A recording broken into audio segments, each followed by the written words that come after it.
Hey y'all, it's Katie Crosby, and I'm really excited to have a guest here with me today. I usually give you an update on what happened this week in our South Carolina House, but I want to talk about something a bit bigger that we're seeing across the state in the past month or so. So I brought in Yokima Cureton. She's running for South Carolina Senate, and her district includes part of my county. And I am just going to let her introduce herself. Hey, Katie. Thank you so much for having me. I am Yokima Cureton. I am an original fourth generation Lancastrian. I have returned to this area. Super excited to be running for South Carolina Senate in District 27, which includes Kershaw, Lancaster, and Chesterfield counties. So thank you for having me. Thank you for joining me. I wanted to talk about the results of the primaries. And so we know the primary was on June 11th, and then we just had the runoffs. And we've had some pretty shocking results with important effects on all South Carolinians. We lost a lot of women. We lost all three Republican women in our Senate. And I just can't, I'm still having some trouble processing this because, party aside, like we need women representation in our state legislature and we're losing it. So I wanted to bring you on, another woman, as a candidate for Senate, and just hear what you think about this. Yeah, so if we look at the numbers overall, I think there are 170 congressional seats. I think that we were looking at Mhm. 27 women overall and only six in the Senate. And with this, I'm going to call it a mowing down of our of of women in the Senate. We're looking at two seats currently. And Mm. I just think that across the board, it's a bad proposition. It's a bad proposition no matter which side of the aisle that you're on. I'm a firm believer that as I look across not just you know, women in leadership. I'm looking at women in the boardrooms. I'm looking at women in politics. I'm looking at how women service our entire economy, how women service our families. This particular decision is just um, it's just another dart that's thrown at our gender, at women in general. It's a continuation of what I call the war on women in Mhm. this state. Women in domestic violence issues. We are so disproportionately represented in all of those statistics, the boardroom, the you know, just across the board. And I liken it to modern day slavery. I think Mm. that our patriarchal system doesn't know anything but an unfair transfer of labor for the economy. I see it being, we used to bring in labor, we'll ship it in and get things done. At this point in time, it's being done much more subtly, but I see women as caregivers and as the birther of the rest, a new generation, but we're Mhm. still paying her, whoever she is, less on both ends. Right. You know, she's not being represented in the high echelons of our economy. And so her take home pay is less, but her stressors are more. Yeah, absolutely.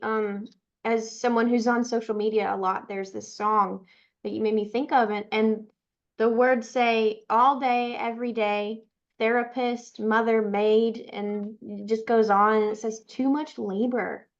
Too And much then, labor. yes, thinking about the other crisis we have in South Carolina right now, the teacher shortage. Well, teaching is a profession dominated by women, and so as a profession, it is valued less in this society and paid less, and that leads to the teacher shortage.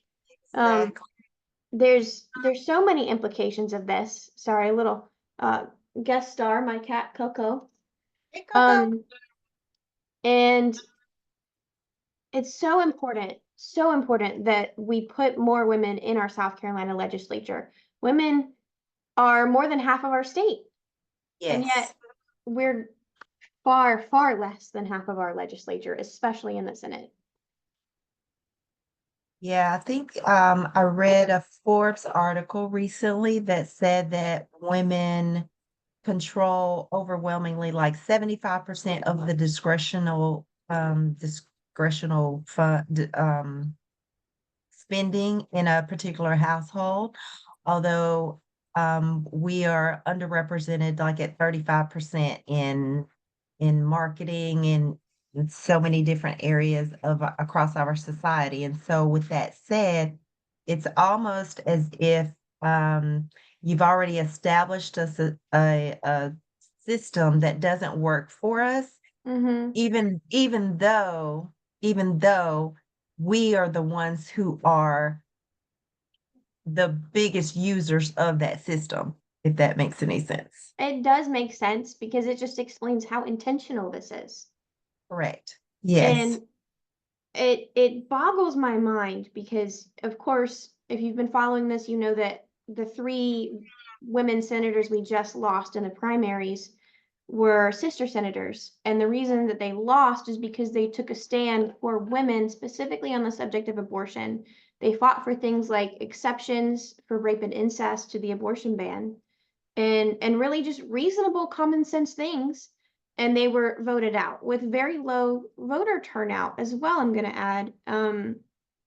It it boggles my mind, and at the same time it makes perfect sense, I guess.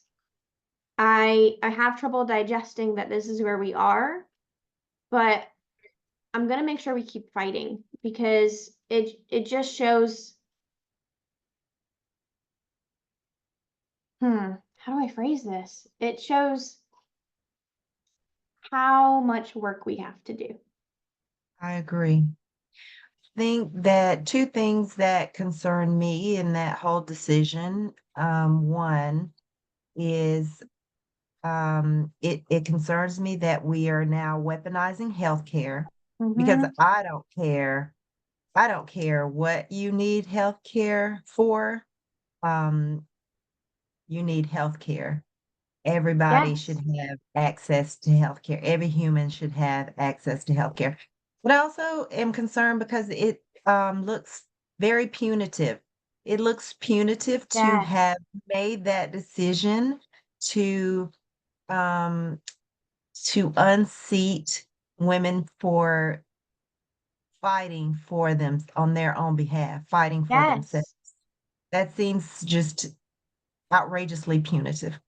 It does. It does. And it also, I have to remind myself that this was not done by the majority of South Carolina voters. This was done, I think, um, Henry Gustafson in your district Yes. had 13% voter turnout. So that's just one district, but we saw that across the state, very, very low voter turnout, and this is how it went. So how do we reach, in my mind, this is just people need to know what's going on and Sure. show up and voice. Um, Sure. because people aren't But even showing up.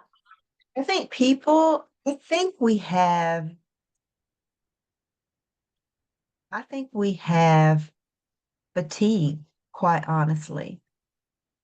I don't know that, and this is a much bigger conversation, but I don't know that the partisan politics that we have in play are really advantageous to any of us. Mm, I don't think that any of my neighbors are red through and through or blue through and through. I just don't see that. And to have reduced such a monumental decision to, oh, you can only have one or two, in the land of the free and the home of the brave. Right. Right. And again, it's why I want more women. There's so much research that shows that women of any party, either party, regardless of party, get more done in legislatures. We work more together, we work more across the aisle, and we get more things done and accomplished and passed. So I look at this as a need to advocate for women, but also this is a need for every issue. If you want your taxpayer dollars used more effectively, because we pay these people to sit in Exactly. those chambers and And do we're what they already do. making the decisions on the discretionary spend. So Mm-hmm. we are already financially, fiscally responsible. We are already making those decisions behind closed doors. So Right. yeah, let us make them out loud. Let us make them out loud. So I just looked at these notes. So female leaders demonstrate more transformational leadership styles. According to 61 studies by Eagly, women are now seen as equally more competent than men, according to Eagly. 30,000 US adults, going polling 30,000 adults from 1946 to 2018. Women are the Wow. future. We are Yes. the future. Yes. So this is Women-led women-led companies right here in South Carolina outperform male-led companies by 36%. wow. Yeah. No wonder they've declared war on us. Exactly. Are they scared of Exactly. us? Yes. And they should be. They outright should be. They out because when we figure this out, we are going to be able to deconstruct and reconstruct, co-construct, because I really think that's a woman's innate nature to co-construct a ecosystem that's going to be harmonious. And even though we might not all agree, we're going to agree to get things done. We might not land on Yes. the exact same thing, but we will move it forward because Mm-hmm. that's who we are. That's who women are. Absolutely. And we have proof of that in our sister senators. They were three different parties. They had different individual opinions on issues, but they moved things forward and they fought for the best interest of their constituents. Yes. So much so that some of them lost their primary elections and they were willing to do that. So we know that women are willing to put it all on the line for what they know is right. Yes. We have Yes. to get more women in our legislature, and honestly, in legislatures across the nation. Yeah. Yeah. I think it's imperative. And I think there's no better time than now to do Yes. that, to make sure that that happens because we have so much ahead of us. And I've said it before and I'll say it again. Politics doesn't need more of what politics already has. Mm, yes, I love that. I love that. And there's another phrase too, all politics are local, which I agree Yes. wholeheartedly, but I also like to say all politics are personal. Yes. Everybody has a story. Everybody. So we have to make sure that we go and share ours, because I think that's how we turn this tide. Is Yes. everybody sharing their own story and us learning together and moving forward together as educated voters and leaders. Yeah. I love that. I love that. And I love the fact that we can all bring our stories to the table, and my story doesn't take away from your story. My story informs your Mm-hmm. story informs my story. And I think so many times we just see tension in the stories, and that's not what the stories are for. The stories are to be able to give space to the diversity, to enrich and inform it going forward. Because that's what we're going to need. This next generation, they're going to need so much of that co-collaboration, co-collaborative spirit and that Mm-hmm. um, figuring out new things because there are going to be there's an onslaught of new challenges that are facing them. So they're going to need that. And Absolutely. and I know you as well, plan to be at the forefront of ushering that change in thought, that transformation in thought. Absolutely. Because I know if I get in, I'm going to do everything I can for South Carolinians. And I also think it's When important you that we get pull in, people behind us to take our place when we step down. absolutely, We're, absolutely. yes, this is not about me. This is about paving a path for our community and for future leaders. So, Yes. yes. Yep. I love that. Well, anything else you want to add? No, I can't think of anything off the top of my head, but I just know that diversity of thought, of Yes. gender, of opportunity, of walks in life. I think Mm-hmm. that the more we can unearth those and make a full story from them, the better that South Carolina is going to be. Absolutely. Absolutely. Thank you so much for your time today.